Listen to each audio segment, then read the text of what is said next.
discussing the big sports stories of the weekend. This is Michelle and Junnie, with Michelle Knezovic and Junnie Riddle, presented by Superbook Sports and the Nashville Jam Company on 102.5 and 106.3 The Game and the Game Nashville app.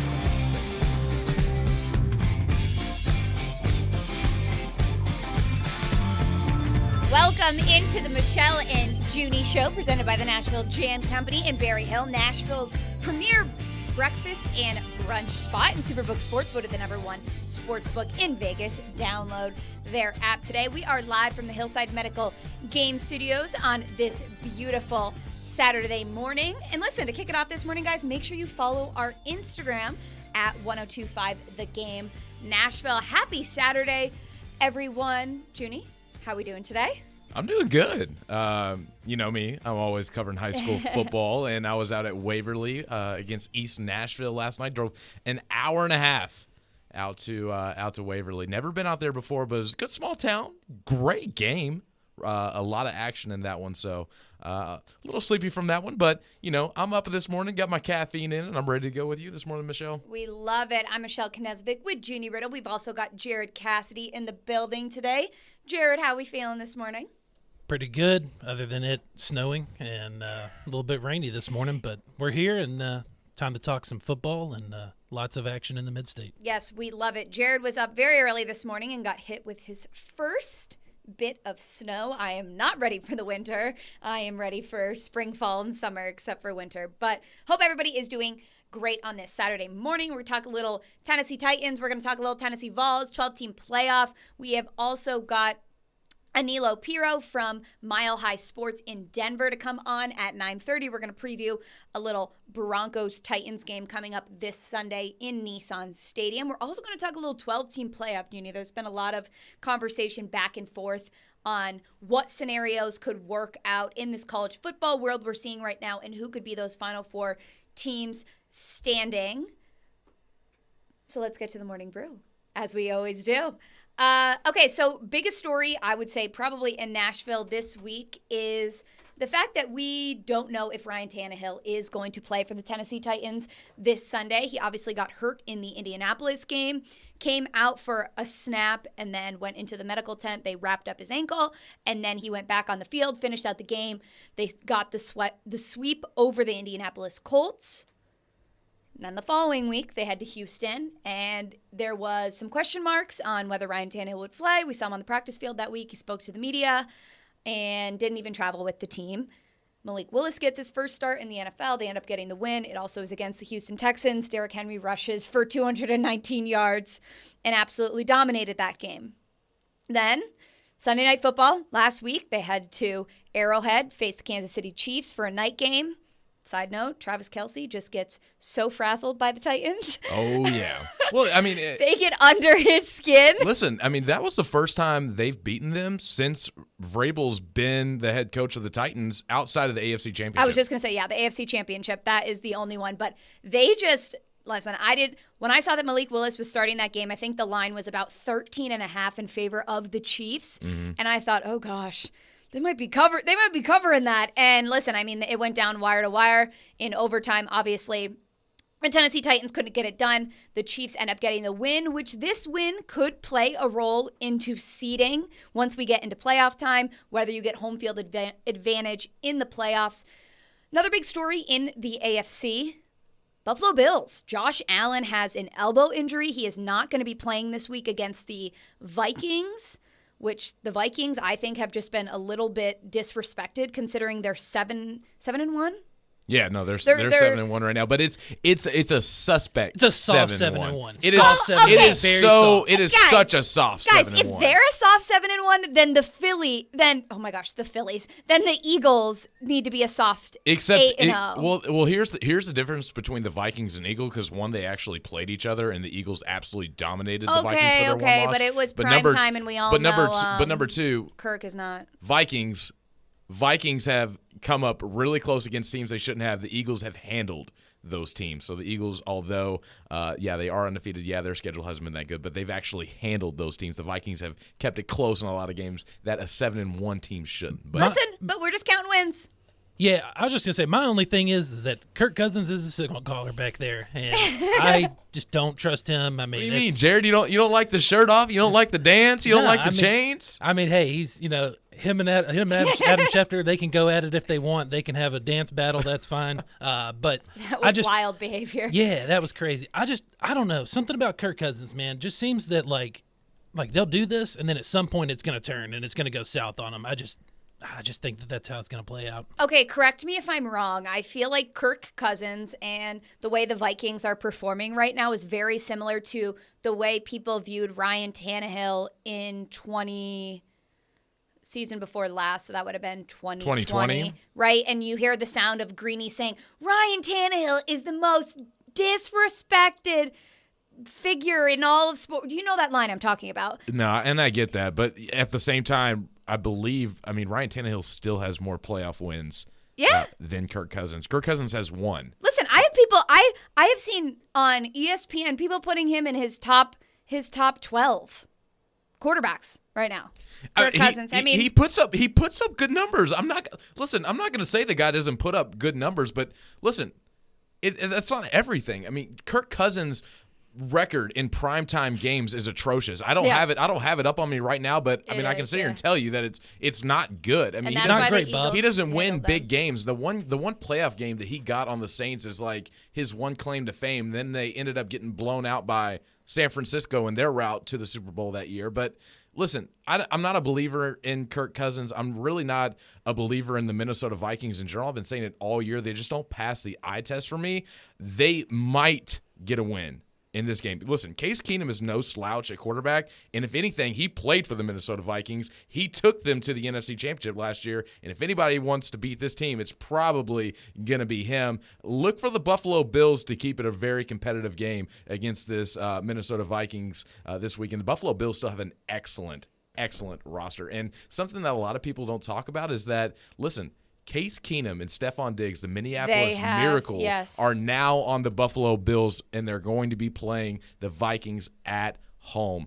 I don't know. I think the Bills might have a chance to still get the win. Listen, we'll be making picks for some of the games around the AFC at 9:45 today. I think that line is about 3.5 in favor of the Bills, and it's in Buffalo, so it's pretty much a pick 'em because you get the 3 points at home. But let's go to our text line really quick, driven by WilsonCountyHyundai.com. Ryan from Chicago said, yo, why is Kirk Cousins so ripped, though? Had to read that because that is just hilarious. If you've seen that photo or that video, you know exactly what I'm talking about. Yo, he is jacked. He is. And he's rocking those chains for sure. And they're definitely real. I want to know how much money. I want to know how much those chains were worth on him. I would say 10 grand, over 10 grand. No, maybe for one of those chains was 10 grand. Yeah. I genuinely think he had over $100,000, if not more than that. Maybe a $250,000 on his neck. Because listen, those big thick chains, some of those are like tens and thousands of dollars. Text us how much money you think all of that on Kirk Cousins was on the plane the other day at 615-737-1025.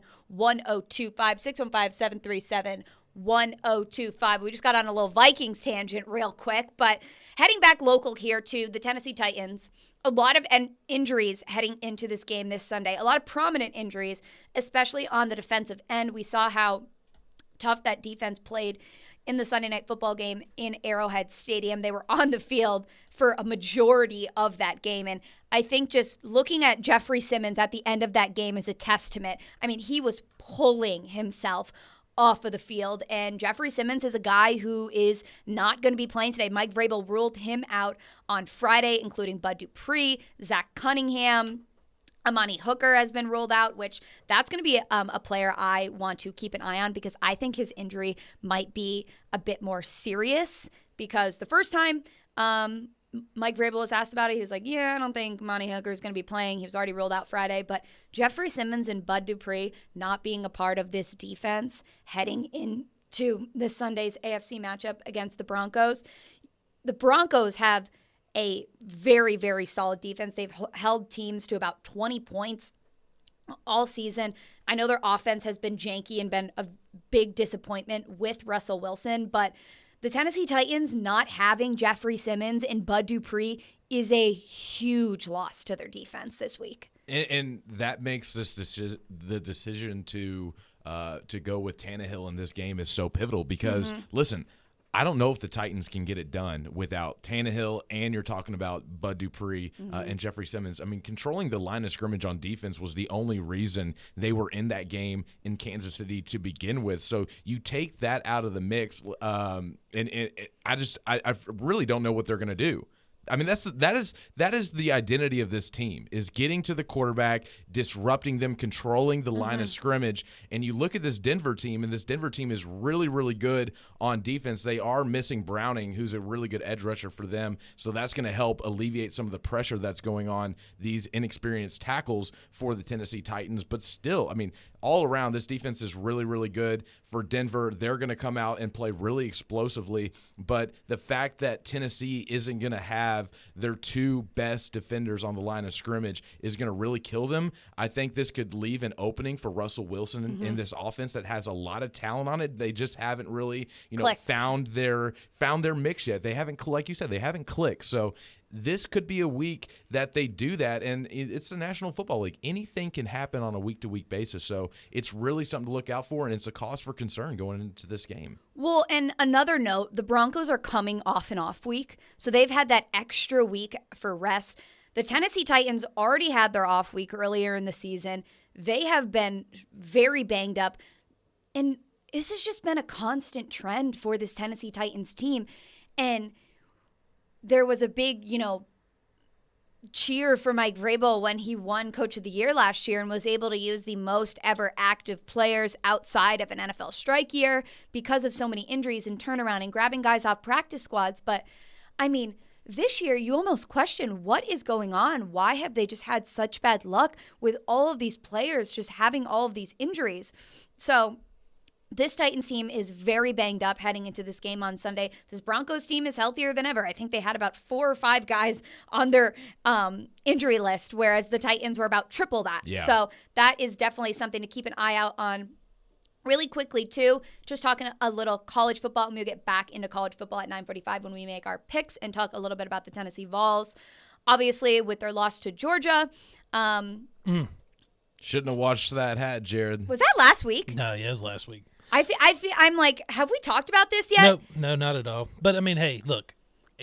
It's beginning Georgia. of the season, yeah. I mean, they're the number one team in the land, people. Like, it was already marked as an Right. L for Tennessee beginning of the season. Everybody Right. said, Yeah. Tennessee's max is going to be 10-2. Now we're looking at 11-1, Yes. potentially heading into the playoffs for this team. So, But- still hope. It's still better than what we had expected going in. But yeah, a rough loss and rough look for this Tennessee yeah, it did not. offense. They looked off from the get-go, I thought. I mean, just right off the bat, it looked like it was just going to go south. And Well, and in a true home environment for Georgia, which Tennessee hasn't experienced much of that this year, right? They're used to their home stadium, which, listen, if you're an outsider coming in there, Neyland Stadium, that is a huge home field advantage. But, when they went to LSU, yes, they were playing in Tiger Stadium, but they actually lucked out a little bit because it was that noon game. But that Georgia Stadium, I mean, that was a huge home field environment. And really quick, I just need to eat my words because I really thought that this Georgia team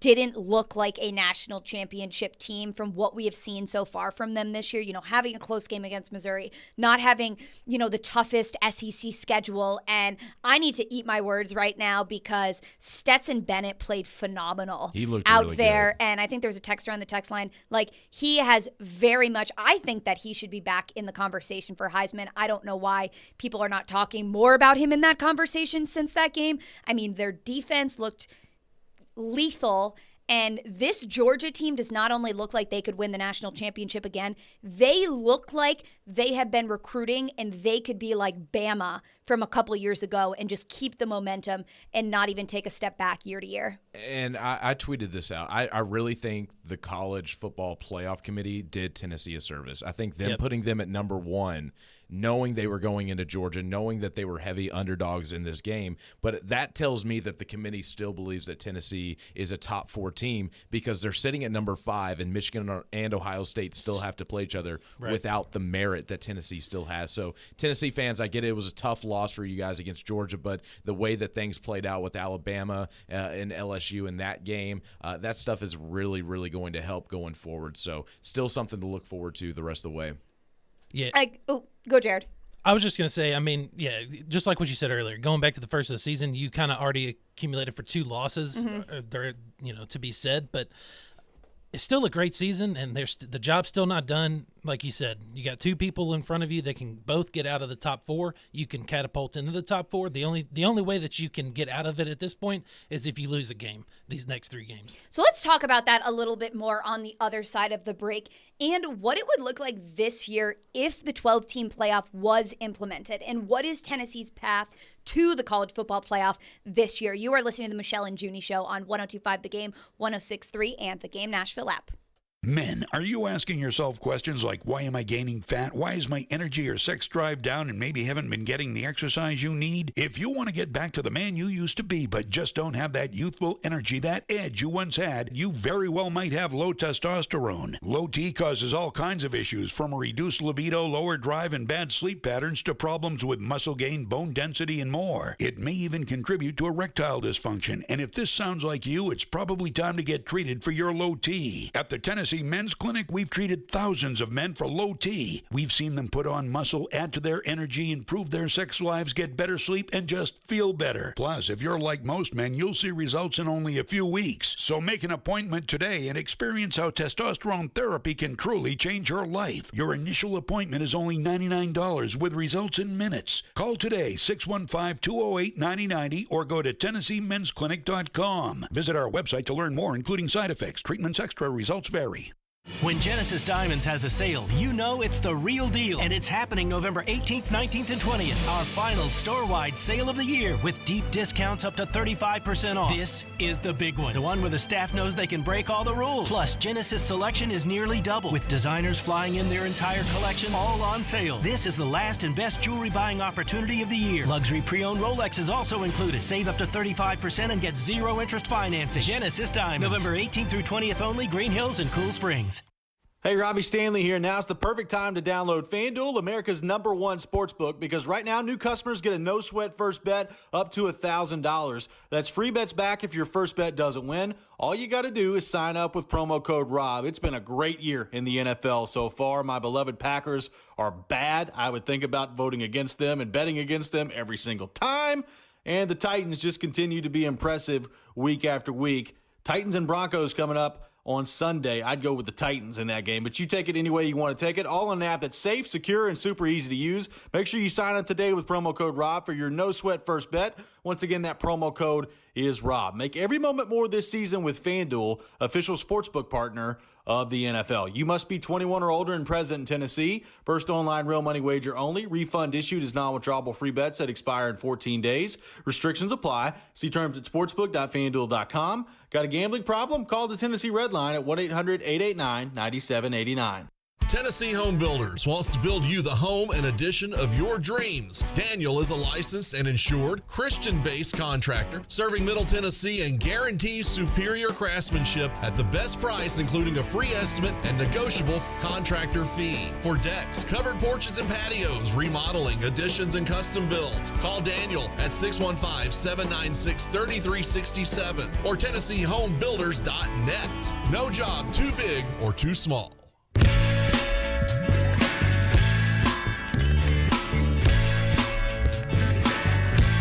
Welcome back into the Michelle and Junnie Show. I'm Michelle Knezovic with Junnie Riddle. We got Jared Cassidy. We're all live from the Hillside Medical Game Studios this morning on this beautiful Saturday morning. And the Michelle and Junnie Show is presented by the Nashville Jam Company, the best breakfast and brunch spot in town. Also, Superbook Sportsbook. You should go download it at superbooksportsbook.com.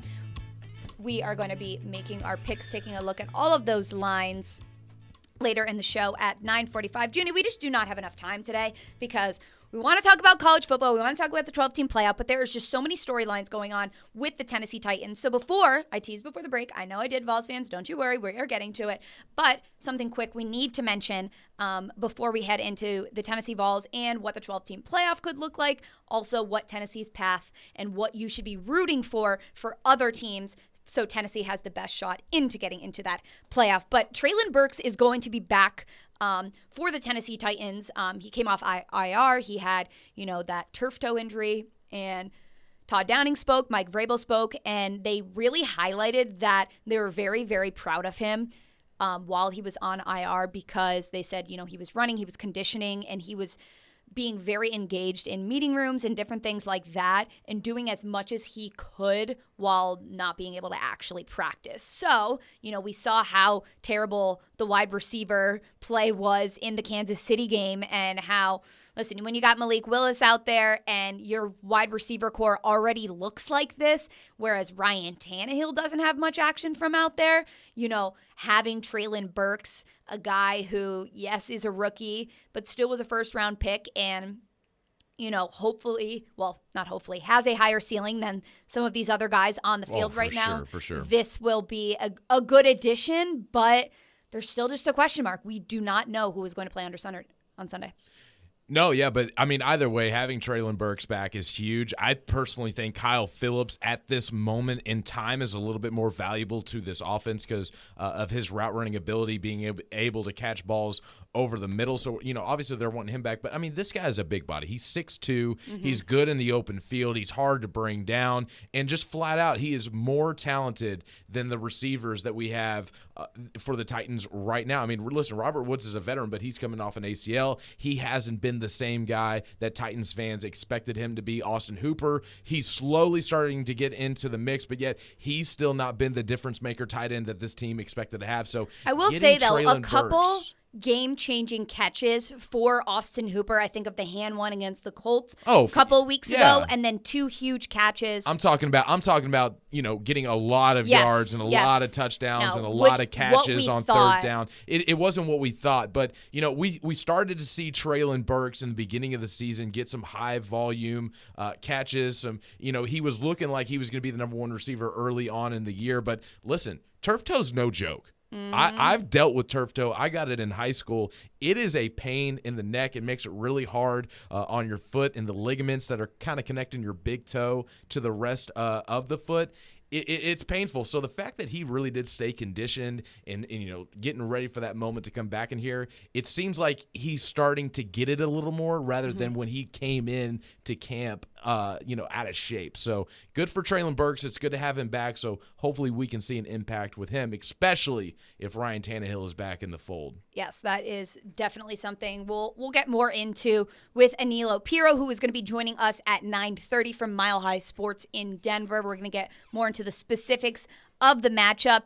And what is Denver's feel right now surrounding the Broncos after so much hype in the offseason once they acquired Russell Wilson? But right now I want to get into a little college football, college playoff talk right now, because we talked a bit on Tennessee and how they were ranked number 1 before they headed in to Athens to play Georgia.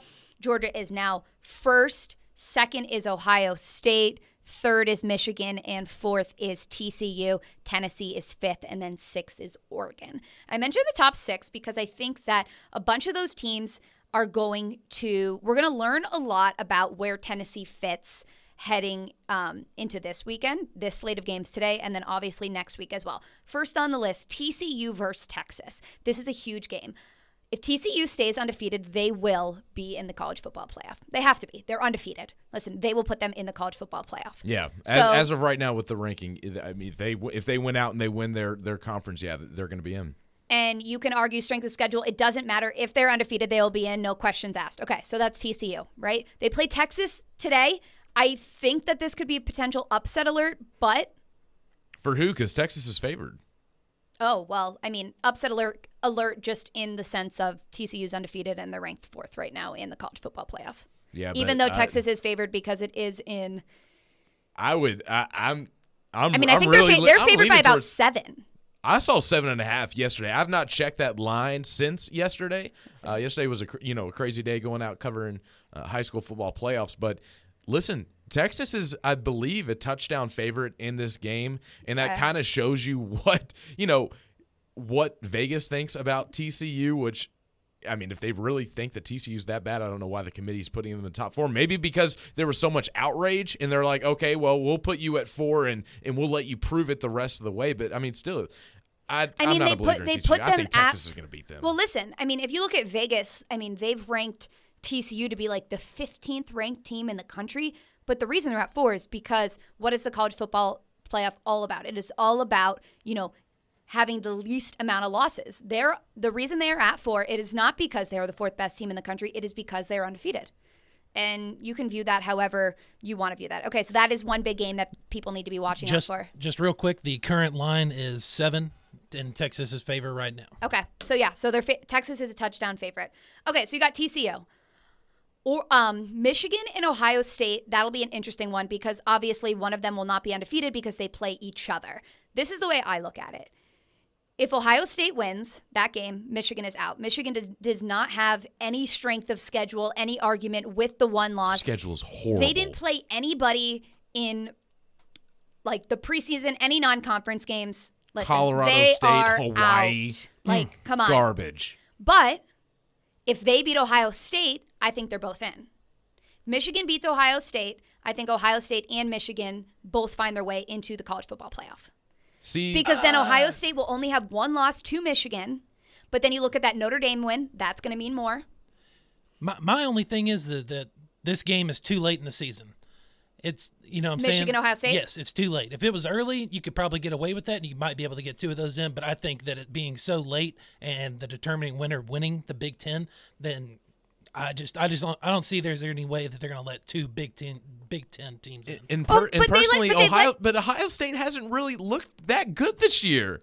Like they haven't had like a key impressive win on their schedule. I mean, they struggled against Northwestern last week, and I get it, the conditions weren't always the best. But listen, C.J. Stroud is the Heisman favorite right now. He's considered to be a top 10 lock pick in the NFL draft. You cannot barely beat Northwestern this season. Listen, Northwestern's had some good teams in the past, but this year's not good. And then Ohio State having to come back and beat Penn State, Penn State is not on Ohio State's level of talent, and Ohio State just hasn't been impressive. And, again, we're talking about them beating Notre Dame the first game of the year with a brand-new head coach. Yeah, but the college football playoff doesn't really look at that. What do they care about? They care about – okay, I mean, first off, we all know that the college football playoff – each week they tell us, or Bo, whenever he speaks to everybody, they say the different things that they're looking at, and I feel like they contradict themselves every single week. Because 1 week it's about wins, 1 week it's about strength of schedule, style 1 week points. It's about conference championships. But I don't think you can say, first off, I don't think Michigan is going to beat Ohio State, first off. I don't either. But if they do, I don't think you can't not put Ohio State in with one loss, their only loss being to Michigan, who's in the top 4. I mean, that would be like putting Tennessee in with their only loss against, or not putting Tennessee in with their only loss against Georgia. And Georgia, yeah, they had a close win against Missouri, but you can fight the argument both ways.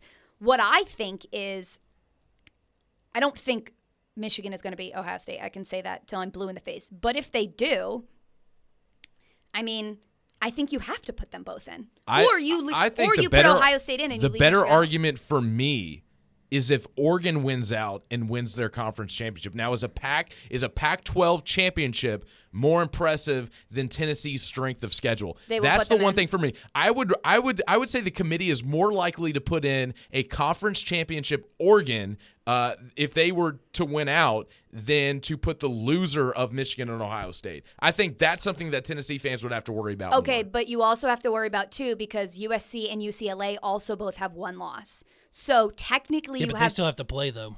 Yes. So, I mean, one of them is going to have one two. of them is going to, yes. If that one were to win out and then beat Oregon. But what I'm saying is you have a couple teams to look out for in the Pac-12 because I agree with you, Junnie. If you have a Pac-12 winner, say it's Oregon, if you have a winner, they have one loss. The loss is to Georgia, the first game of the season, but they also have one loss and they have a Pac-12 championship. They will make it in over Tennessee because they have that championship. I personally think that Tennessee is a better team, but I'm trying to play, devil's advocate that I think the college football playoff would put Oregon in. So here's my prediction, and we talked about this when we did our show at Barrel House before the Preds game a few weeks ago. I told you I think Texas is going to beat TCU. I think that is what's going to put Tennessee in, because then that leaves room for Tennessee to still get in, and then the winner of the Pac-12, whoever's going to get out of that with one loss and be the champion, will go ahead and get it. Because listen, I think the Pac-12 is personally better than the Big 12. I think the Big 12 has had one of its worst years. Texas, Ewers being out, the first half of the season kind of really took them out of contention. Oklahoma's been a huge disappointment. Oklahoma State has been a huge disappointment the second half of the year. So I think that they're going to be completely out once TCU gets that one loss, which I think will happen today. And then once that happens, I think Tennessee, as long as they win out, and they win out impressively the way they should with their remaining schedule, I just don't think Vols fans have a lot to worry about. Oh, I wish that we had a 12-team playoff this year, because there are so many teams that are on the cusp this year, or there's so many different situations where we could see different teams get into the 4-team college football playoff. Right now, listen, as much as we want to continue our college football talk, we will revisit this talk at 9:45, and we also will put in our picks and our locks of the day. But coming up next, we have got Anilo Piro from Mile High Sports in Denver. We are going to preview the Titans-Broncos game coming up tomorrow in Nissan Stadium. You're listening to Michelle Knezovic, the Michelle and Junnie Show on 102.5, 106.3 The Game, and the Game Nashville app. The final matchup of the Tennessee basketball team's 3-game series with Colorado is coming to Nashville. Don't miss the Tennessee Volunteers versus the Colorado Buffaloes at Bridgestone Arena Sunday, November 13th. Be there to witness your Volunteers in action as they look to run their all-time record against Colorado to 5-0. Sunday, November 13th, Bridgestone Arena. Tickets are on sale now at Ticketmaster.com. Presented by Red Cap. If you missed the latest on Chase, Willie, and D-Mace, ESPN NFL analyst Tim Hasselbeck, he joins us every Tuesday at noon. For anyone who saw the sequence of plays for Josh Allen, it is a bit curious. He's going to throw the football, the ball gets knocked out of his hands. It's definitely a bad-looking play for Josh Allen in terms of, did he really hurt his elbow? Because I thought he did live. I thought the way that he was grabbing at it, certainly was alarming. Now, he launches the ball way down the field, I believe the very next play. I would just say this, if they're evaluating his UCL, which is what they've said they're doing, and he can't go, or there's some concern there because of the long prospects of his career, Buffalo no longer is a playoff team. Chase, Willie, and D-Mace. Weekdays from 10 to 2 on 102.5 and 106.3 The Game, and on the Game Nashville app. Hey, it's Chase McCabe, and every season is screwball season in my house. No matter the time of year, that rich, smooth taste just hits the spot. Y'all know Screwball. It's made with real whiskey, peanuts, and peanut butter, and it's just flat out delicious. It's my favorite. However you take it, as a shot, in an espresso martini, or a peanut butter old-fashioned, make it a Screwball peanut butter whiskey. Enjoy responsibly. Copyright 2022 Screwball Spirits, LLC, San Diego, California. Whiskey with natural flavors, 35% alcohol by volume. Hey Nashville, TJ Anderson here. With real estate listings, you have to read between the lines. Like breathtaking means yikes. Fixer-upper? It was definitely on an episode of Hoarders. And close to everything? Well, I hope you like the sound of trains. My team at TJ Anderson Homes of Benchmark Realty is ready to help both home buyers and sellers decode the market. Oh, and if the house is charming, it's probably ugly, but has a great personality. Google TJ Anderson Homes, read our reviews, and see why we are referred for a reason. TJ Anderson Homes of Benchmark Realty, 615-432-2919. The Nashville Jam Company is already a super popular weekend breakfast and brunch destination. But with summer over, it's time to put the beach body away for a while. So for fall, they've expanded their offerings and added what they call the Meat and Three menu. Yeah, cool weather and Southern comfort food go hand in hand. And the stars of this show are the hefty meatloaf, Southern fried catfish, slow-cooked pot roast, fried chicken, Salisbury steak, and a slew of other rib, stick, and delicacies. And they have salads, too, if you're into that kind of thing. Come see the new menu Monday through Friday from 10:30 till 2. How much do you think it has bothered Ryan not to be able to play, and just knowing his personality, how much do you think he's itching to get back out there? Yeah, you guys have been around him long enough to know it's killing him. He He's a fierce competitor. We all know how tough he is.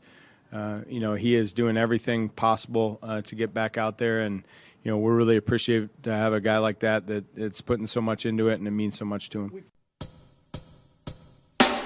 That was Todd Downing earlier this week speaking on Ryan Tannehill and his ability to practice with the team. And will we see him on Sunday in Nissan Stadium against the Denver Broncos? Welcome back into the Michelle and Junnie Show. We are live from the Hillside Medical Games Studio on this Saturday morning. I'm Michelle Knezovic, joined with Junnie Riddle and Jared Cassidy. And right now, we go to our phone line, driven by WilsonCountyHyundai.com, and we welcome in Anilo Piro from Mile High Sports in Denver. AP, how we doing this Saturday morning? Thanks for taking time to hop on with us this morning.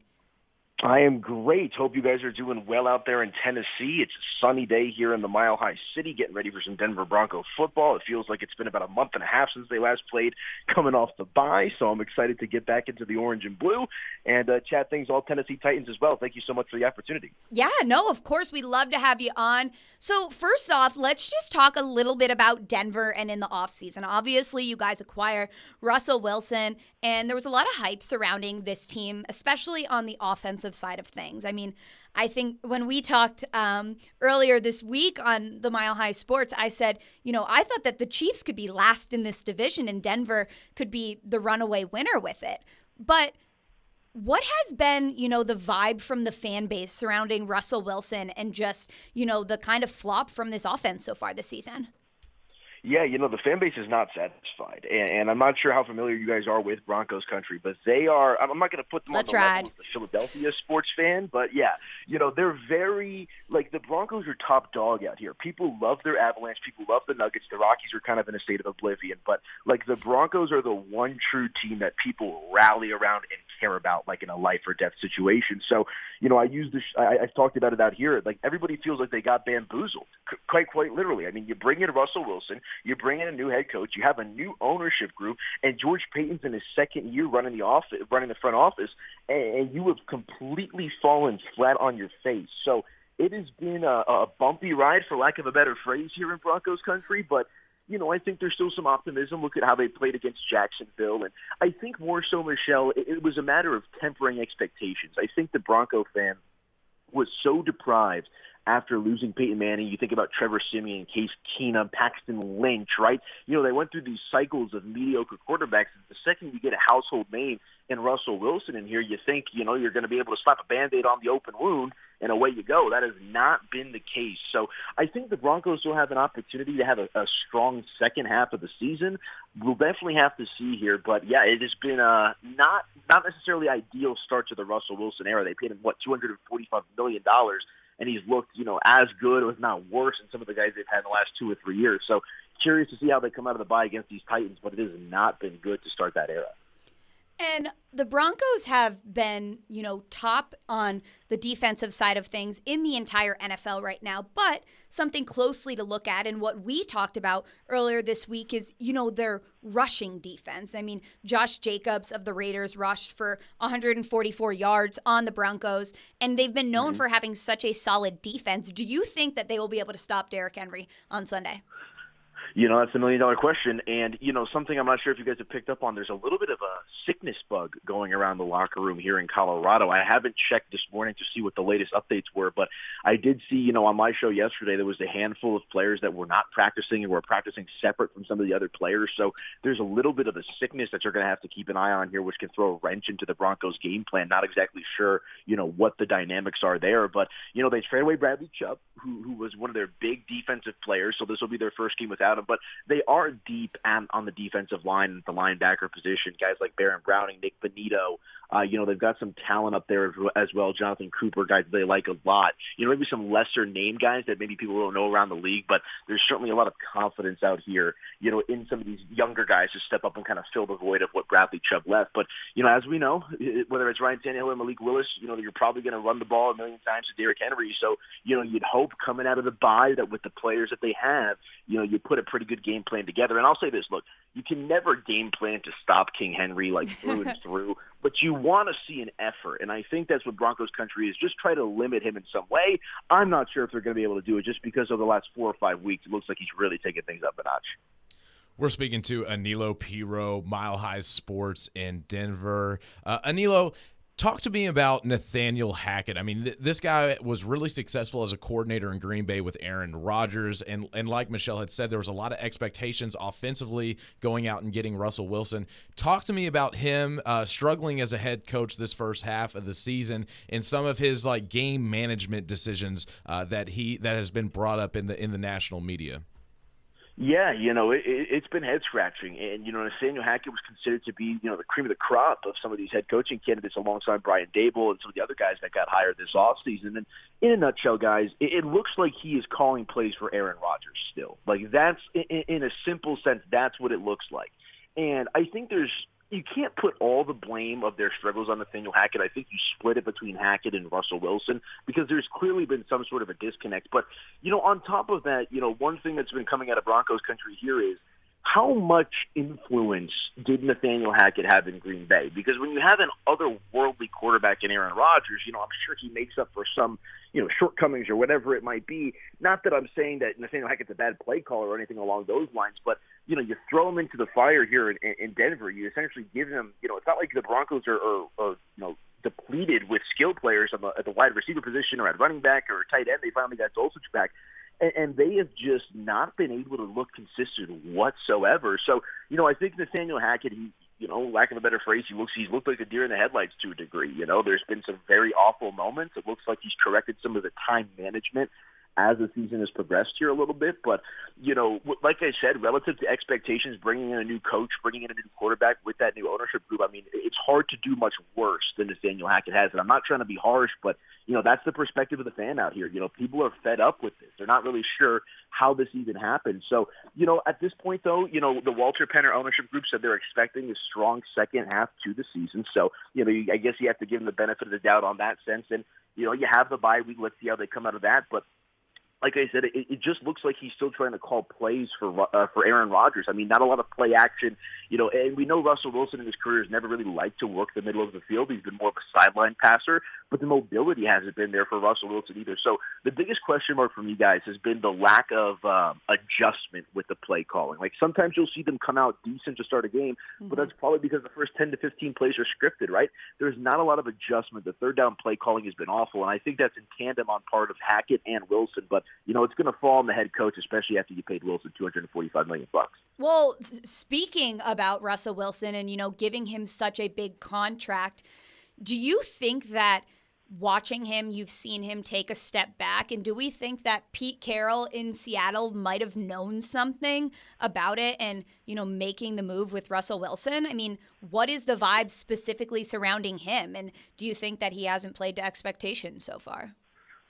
A lot. I mean, he definitely hasn't played up to expectations, and just a lot of people scratching their head out here in Colorado, right? Because, like I said, you've been starved at the quarterback position for so long, and you bring in a guy like Russell Wilson who's won a Super Bowl and been to two, and I think, you expect to at least have a winning record, and look at some of the teams that they've lost to. I know the Jets are playing pretty good, but that was an awful loss. Losing to Seattle, who's better than we think, but they've just looked miserable in some of these losses. The dreaded number 16, it feels like they can barely get over 16 points scored. I believe there was 3 games in a row this season where they scored 16 points. So, at the end of the day here, I think you still have to wait and see a little bit with Russell Wilson. And I don't know, you guys are probably familiar with the whole Broncos country, let's ride and whatnot, but that's kind of rubbing people the wrong way out here. It's not Really? the let's ride specifically, but he's had a number of just quirky things. Like when he was hurt, he came out to the podium and said he's got Wolverine's blood.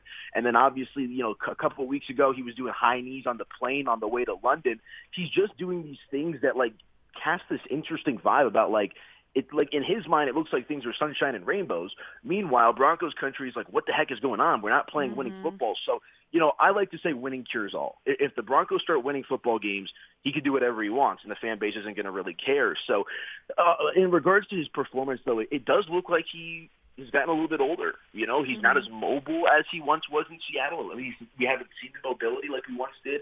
And the thing that's concerning to me, I mentioned how he likes to use the sidelines as opposed to the middle of the field, but there's been a number of times, guys, where he's just not going through progressions. He'll have an open receiver on his left side, but he's only looking right, and doesn't end up looking to the other side. I don't know if you remember at the end of that Thursday night football game against the Colts, he had KJ Hamler wide open in the end zone. How could we forget that one? Yeah, and then Hamler, throws the helmet off in frustration. So, big question mark with Mr. Russell Wilson. But again, we've seen him do it at a high level before. We're just waiting to see him do it again here with the Broncos. Okay, and lastly, I can't let you go without asking some of the bets you've got on for Sunday's game. We love Superbook. Are you hammering the under for this game coming up on Sunday? Yes, definitely going with the under last night. It's actually moved up since you and I last spoke, Michelle. I believe we were talking about it on my show. 37.5 was the number. I'm seeing 30.5 last I checked. So love the under in this game. I just think there's question marks on both sides. Definitely keep an eye on the illness bug here with the Broncos, too. Not sure how that's going to shake out and result with this team, but love the under, and I think the spread is right around 2.5 still. Love that as a tease spot for the Broncos because I like the under in this game. I think you can tease the Broncos up, and, a 6-point teaser gets them up through the key number of 7. You could look to pair them with a team like Pittsburgh, who I believe is plus 1.5 at home right now against the New Orleans Saints team that I'm not super high on. I think the under, if I have to go as a straight bet, that's definitely where I lean. I would also look to tease the Broncos up and put them with another team. Okay, we love it, AP. Thank you so much for hopping on with us today. Like I said, Mile High Sports in Denver. You can follow him. Give us your Twitter handle really quick, AP. I am at Media by AP. Thank you guys so much for the opportunity. Hopefully we can do it again soon. Yes, sounds good. That was Anilo Piro from Mile High Sports in Denver. Also works a lot with Superbook Sports, which we love so much. And speaking of that, we're going to take a look at the lines on Superbook Sports coming up next. Text us in 615-737-1025, 615-737-1025. Any of your locks for the weekends, what props you've got on any of these games coming up, the NFL slate, the college slate, and we will give you ours coming up next on the Michelle and Junnie Show on 102.5, 106.3 in the Game Nashville app. Hey, Teron Davenport here for Superbook Sports. When it comes to sports, it's all happening right now. Football, basketball, hockey, and soon enough, the World Cup. And there's no better place to wager on all of it than Superbook Sports. When you sign up, deposit, and wager in the same day, Superbook will give you a bonus up to $1,000. Yes, $1,000. When the sports world is busy, it's time to get busy winning some money. So download the Superbook Sports app or visit superbook.com to wager and win today. Visit superbook.com for terms and conditions. Gambling problem? Call 1-800-889-9789. Need cash for the holidays or to pay off credit cards right now? Loan Pronto's all-new Express Equity Line of Credit program is just what you need. This is great. You can keep your low mortgage rate and still get cash out. That's right. You don't have to do a full home refi. You can tap a small portion of the equity you have and enjoy a super low rate. With Loan Pronto's Express Equity Credit Line, you can close in 7 to 10 days, and a $50,000 loan will come your way, and it only costs you around $300 a month. Use that money to pay off whatever bills you have, credit cards, consolidate other debt, or start a home improvement project. With Loan Pronto, you can access up to 95% of your home's equity, and 9 out of 10 homeowners won't even need the appraisal. Even if you did a total refi recently or just bought your home, you can tap the equity with this fast, easy program. Do it now before the holidays. Call Loan Pronto, 615-499-5780.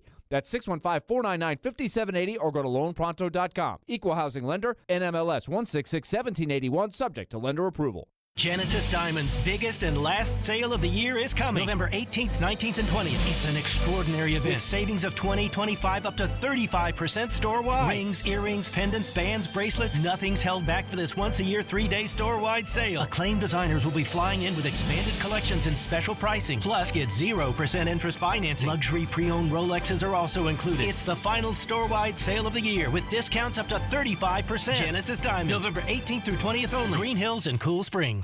The Nashville Jam Company is already a super popular weekend breakfast and brunch destination. But with summer over, it's time to put the beach body away for a while. So for fall, they've expanded their offerings and added what they call the Meat and 3 menu. Yeah, cool weather and Southern comfort food go hand in hand. And the stars of this show are the hefty meatloaf, Southern fried catfish, slow-cooked pot roast, fried chicken, Salisbury steak, and a slew of other rib-sticking delicacies. And they have salads, too, if you're into that kind of thing. Come see the new menu Monday through Friday from 10:30 till 2. Tennessee Home Builders wants to build you the home and addition of your dreams. Daniel is a licensed and insured Christian-based contractor serving Middle Tennessee and guarantees superior craftsmanship at the best price, including a free estimate and negotiable contractor fee. For decks, covered porches and patios, remodeling, additions, and custom builds, call Daniel at 615-796-3367 or TennesseeHomeBuilders.net. No job too big or too small.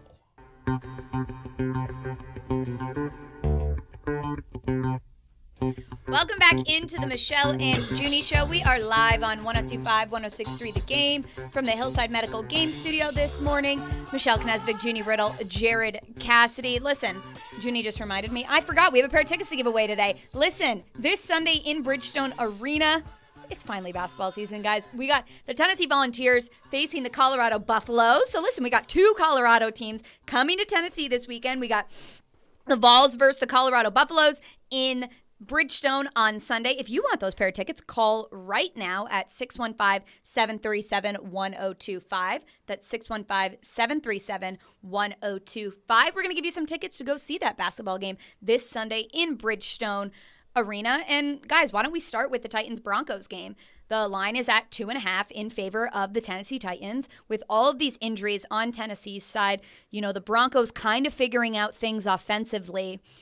Junie, who do you think will cover that spread this Sunday? I think Ryan Tannehill plays.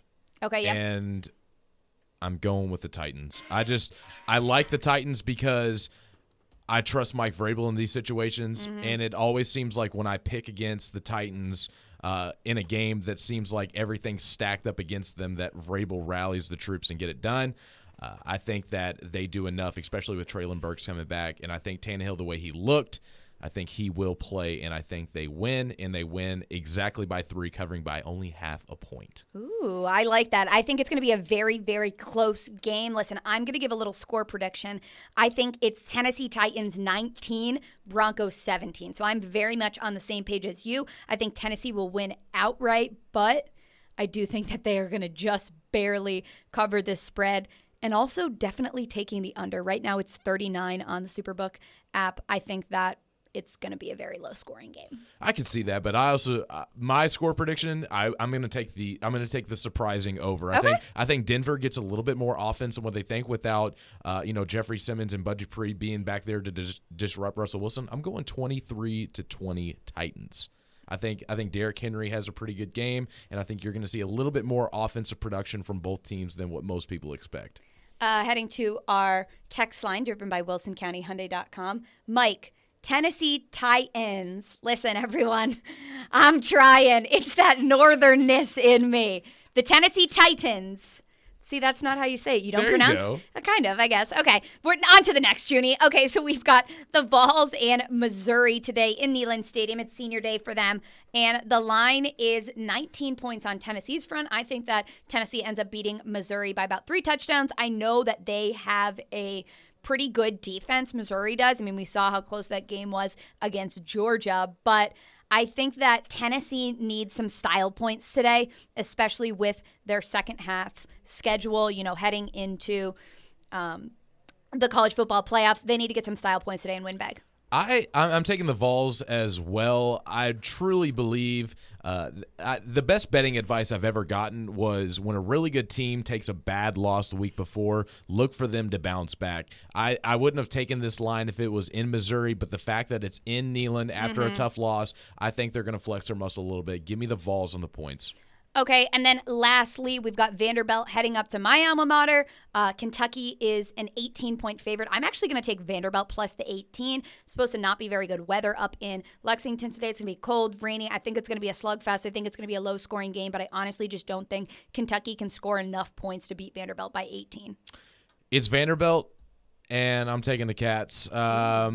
Listen, I'm just not gonna get screwed by Vandy again. That when they didn't cover the 40.5 against Bama, especially this Bama team. Now that we've kind of seen what they are, give me the Wildcats. The Wildcats are going to dominate them. Will Levis and company. They're like I said. We talked about this. Stoops likes to run the ball and play defense. What wins in the rain? Running the ball and playing defense. So give me the Cats. Okay, and lastly, listen, we're done with our picks today. We'll post some more on Twitter following the show, but we have to get into this argument quick, and I know we need more time to talk about this, and this will be a topic of discussion pretty much for the entire rest of the season, since we have seen him take the field this NFL season, which we didn't think he would. Whose fault was it on Sunday? Was it the wide receiver's fault, or was it Malik Willis's fault? I am very confident that Nick Westbrook-Ikhine Akina and Chris Conley should have caught in those 2 passes. Yes, Malik Willis could have thrown a better pass, but he is in a red shirt year, and nobody expected him to do that. So when you have a rookie quarterback out there, other people have to step up who have actually played in NFL games before, whereas this is only his second game. So I put it more on the wide receivers than I put it on Malik Willis, which also kind of is John Robinson, considering he won't pay wide receivers like A.J. Brown or get anybody by the trade deadline. Junnie, your thoughts? I'm going towards more Malik Willis. Listen, the guy had 80 yards on 5 completions, and listen, a chunk of those 48 yards of those 80 yards came on his first play on a tight end screen. After that, he was 4 of 15 for 38 yards. I don't care what kind of quarterback you are. I don't care if you're a backup. I don't care if you're a rookie. If you have that kind of performance, you cannot tell me that it's not on the quarterback. Listen, there were open receivers in this game that he missed, and he also missed guys on that he actually threw to that he just did not connect with. I think Malik Willis has a lot of growing to do, and I think it's on the Titans of not doing their due diligence of getting a backup quarterback. They've relied on Ryan Tannehill too much, and now that he's starting to get the injury bug this year, it's starting to bite him in the rear end. So, listen, Malik Willis has to play better. Yes, he's a rookie, but listen, when you're being put in the limelight, I expect more from you as a quarterback in this league. You cannot sit there and throw for only 80 yards and 48 of them coming on a tight end screen and expecting to win in a game like this against Kansas City. Okay, but I also put it on, offensive play calling too, I'll agree with you on that. Listen, they didn't put a lot of under routes. There weren't a lot of check down options for him, but the fact of the matter is there were still open receivers, and when you only throw for 5 completions out of 16 attempts, that's not good no matter who is playing wide receiver whatsoever. Quarterbacks in this league have to be able to throw receivers open. Malik Willis is so limited on where he can throw the ball. He is just flat out not ready. He shouldn't be the backup quarterback. He shouldn't be playing at all because there should be a better option on this team to be able to play. I like Malik Willis. I think he's a good kid. I think he could grow. I think he could develop. But right now, it's not his time and it's not his moment to be in there and be actually playing. They need somebody else. I completely agree. I don't think Malik Willis is ready. I think that this should have been a redshirt year for him, but listen, injuries happen. Will Ryan Tannehill play for Tennessee this Sunday? That is the biggest question heading into this matchup against Denver. Coming up next, we've got Southeastern Carolines with Caroline Fenton. She's going to dive deeper into all of the lines for this SEC slate today. You are listening to the Michelle and Junnie Show on 102.5, 106.3, The Game and the Game Nashville app. ElectronicExpress.com